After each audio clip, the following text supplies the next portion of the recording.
Bwoko bw'Imana aho muri bose ndabasuhuje, izina ry'Uwiteka rihabwa icyubahiro. Ni amahirwe akomeye kuba tubasha kwiga igice ryo ku isabato, kuba tubasha kumva ubutumwa bwiza Uwiteka yandikishije, kuba tubasha gusoma maze tugasobanukirwa, kuba tubasha gutega amatwi, kuba tubasha kureba maze tukabona. Reka tujye tubishimira Uwiteka. Umwami wacu mu gihe yaremaga ikintu cyose muri twebwe yari azi umumaro wacyo. Nuko rero amatwi yawe ujye uyahesha agaciro Imana yagahaye, ndetse n'amaso yawe ujye utuma abasha kureba ibikwiriye, maze Uwiteka nawe azabana nawe kandi uzaba amahoro masa, maze uhirwe. Dukomeje kwiga rero igice ryo ku isabato, aho tugeze ku wa kane w'isabato tariki 15 Ukwakira 2025. Uyu munsi wose Imana iguhe umugisha kandi bane nawe.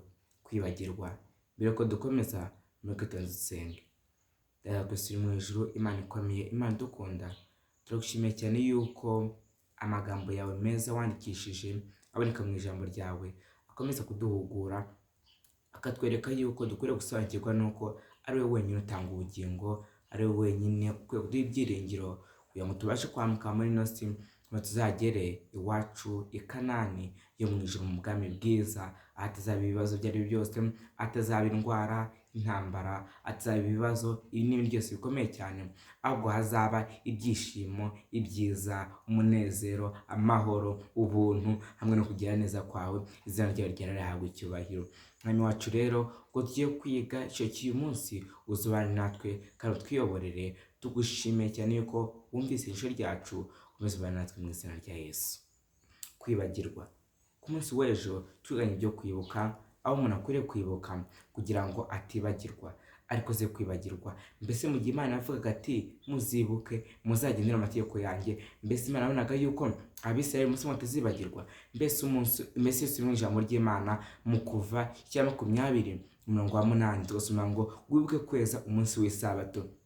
Mbese Imana yabivuze itabona yuko abantu muri ino minsi bashobora kwibagirwa cyangwa se abandi bagiye batandukanye? Nuko rero icyo Imana yavuze tukwiye kukitondera, kuko Imana ibizi ibizabaho, ibirebera iherezo mu itangiriro. Mugenzi wanjye, ibuka kandi wikwibagirwa.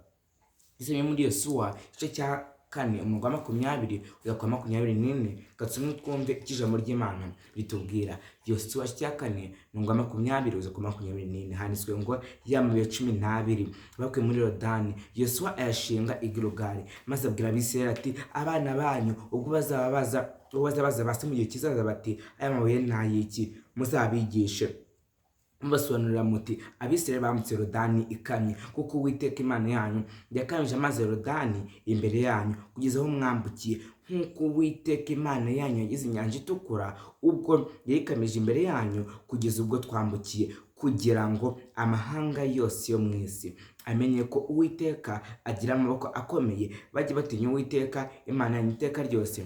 Izina ry'Imana rihabwa icyubahiro. Mugenzi wanjye, wikwibagirwa. Abisirayeli bafashe mu 12 nk'uko twabibonye, maze barafite bayakura muri Yorodani kugira ngo bagere mu gihugu cy'isezerano, maze Yosuwa yashinze ahitwa i Gilugali kugira ngo abana bajye babaza base bati mbese n'amabuye yasobanuye iki, bajye bababwira iby'inkuru y'ibyababayeho mu gihe bambukaga Yorodani. Nuko rero ariko se ibi byaba bivuze yuko Abisirayeli batigeze bibagirwa? Kagende mu ijambo ry'Imana, turi mu Bacamanza igice cya 3:7. Abacamanza igice cya 3:7. So mu ijambo ry'Imana twumva cyatubwira handitswe ngo nuko Abisirayeli bakora ibyangwa n'Uwiteka, bibagirwa Uwiteka Imana yabo, bakorera Bali na Asheroti. Mbese ibi ngibi ntabwo ari ibintu biteye agahinda?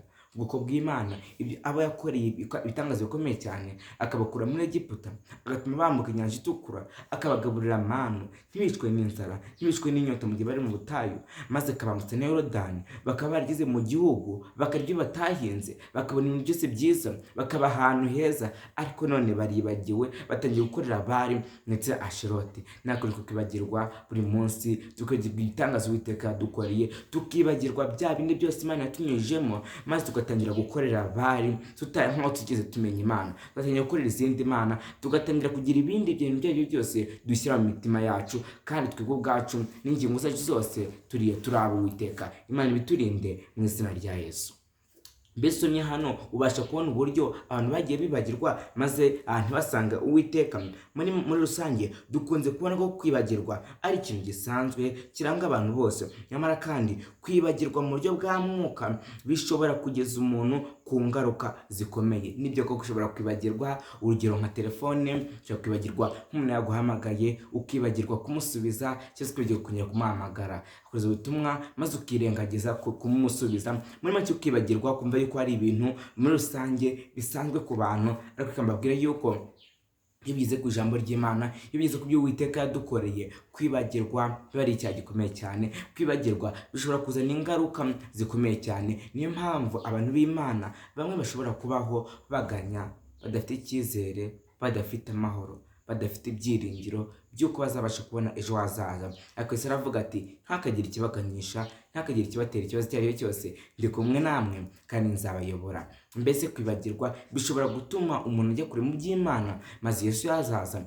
ntazamujyana mu bwami bwo mu ijuru. Twebwe Imana tugiye guhora twibuka ibyo Uwiteka yadukoreye, twibuka imbaraga ze, twibuka ubuntu bwe, twibuka amahoro ye, twibuka ubugwaneza bwe. Ibyo ngibyo bituyobore mu mibereho yacu ya buri munsi. Ellen G. White yarasobanukiwe neza ko iyo tugendeye umucyo w'ibikorwa ndetse n'ihishurwa by'Imana byo mu gihe cyatambutse, byanze bikunze tuzatakaza umwete wo gukomeza gukora inshingano zacu zo mu gihe kizaza. Mu gihe utibuka ibyo Uwiteka yagukoreye, mu gihe utagendana n'Uwiteka, nibyo ku munsi umwe uzatakaza imbaraga zawe zo mu kwizera. Amagambo meza cyane aboneka mu gitabo cyanditswe na Ellen G. White aratubwira ati ntabwo tugomba gutinya ahazaza, izina ry'Imana ntabwo icyubahiro, keretse twibagiwe uburyo Imana yatuyoboye mu gihe cyashize n'ibyo yatwigishije mu mateka yacu. Izina ry'Imana ntabwo icyubahiro. Ntabwo badufite, Imana ntiyigeze iduha umutima w'ubwoba, ahubwo yaduhaye umwuka w'imbaraga, wa wundi utubasha gutsinda umwanzi Satani, maze tukagira kwizera nk'uko waranze Yosuwa,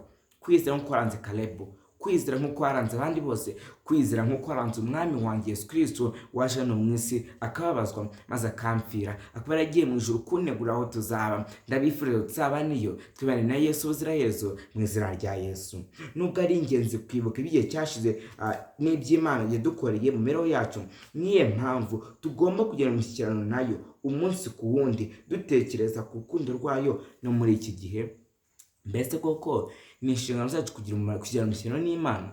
Mbese hari agaciro dufitiye kuba twabasha kwibuka ibyo Imana yadukoreye mu gihe cyashize? Buri wese abitekerezeho kandi abisubize. Reka dukunde Uwiteka n'umutima wacu wose, reka tumushake akiboneka, kandi reka tumwambaze akiri bugufi. Reka dukunde Uwiteka, tumushake umutima wacu wose, tumwizere, tumukunde kandi tumukorere, tugarurire benshi cyane. Hari abantu bataramenya ubutumwa bwiza, reka buri wese asangize mugenzi we ubutumwa. Nitwibagirwe, twibuke ibyo Uwiteka yadukoreye, umwami wacu azatwandika mu gitabo cyera cy'ubugingo, maze azagaruke kutujyana mu bwami bwo mu ijuru. Bizanshimisha yuko turi kumwe na Yesu atugaburira twishimye kandi tunezerewe. Tuzabonayo Yosuwa ndetse n'abandi bose babaye intwari zo kwizera. Imana twongere kwizera, turinde kwibagirwa. Nibyo mbasabira, nibyo ngesabira mu izina rya Yesu.